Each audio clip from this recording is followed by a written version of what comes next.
وقال الذي اشتراه من مصر لامرأته أكرمي مثواه عسى أن ينفعنا أو نتخذه ولدا وكذلك مكنا ليوسف في الأرض ولنعلمه من تأويل الأحاديث والله غالب على أمره ولكن أكثر الناس لا يعلمون. And the one from Egypt who bought him said to his wife, "Make his residence comfortable. Perhaps he will benefit us, or we will adopt him as a son." And thus we established Joseph in the land, that we might teach him the interpretation of events. And Allah is predominant over his affair, but most of the people do not know. ولما بلغ أشده آتيناه حكما وعلما وكذلك نجزي المحسنين. And when Joseph reached maturity, we gave him judgment and knowledge, and thus we reward the doers of good.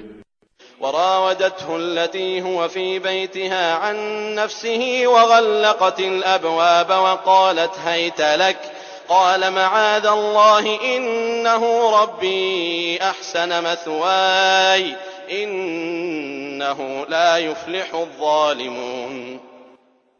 قال معاذ الله إنه ربي أحسن مثواي إنه لا يفلح الظالمون. And she, in whose house he was, sought to seduce him. She closed the doors and said, "Come, you." He said, "I seek the refuge of Allah. Indeed, He is my master, who has made good my residence. Indeed, wrongdoers will not succeed." وَلَقَدْ هَمَّتْ بِهِ وَهَمَّ بِهَا لَوْلَا أَن رَّأَىٰ بُرْهَانَ رَبِّهِ كَذَلِكَ لِنَصْرِفَ عَنْهُ السُّوءَ وَالْفَحْشَاءَ إِنَّهُ مِنْ عِبَادِنَا الْمُخْلَصِينَ.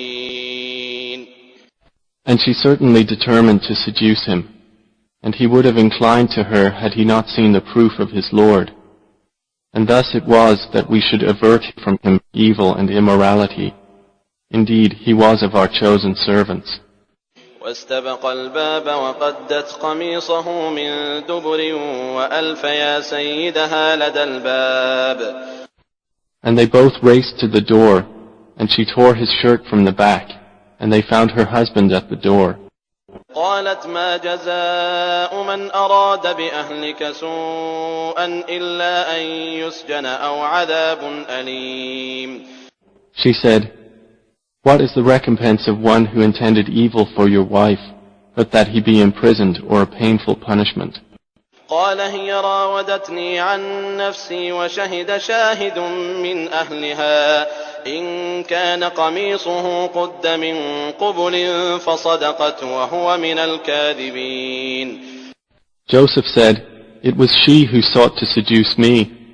And a witness from her family testified, "If his shirt is torn from the front, then she has told the truth, and he is of the liars."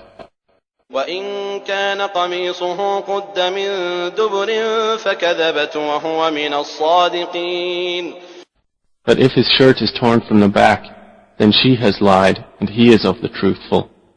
فلما رأى قميصه قد من دبر قال إنه من كيدكن إن كيدكن عظيم. So when her husband saw his shirt torn from the back, he said, "Indeed, it is of the woman's plan. Indeed, your plan is great."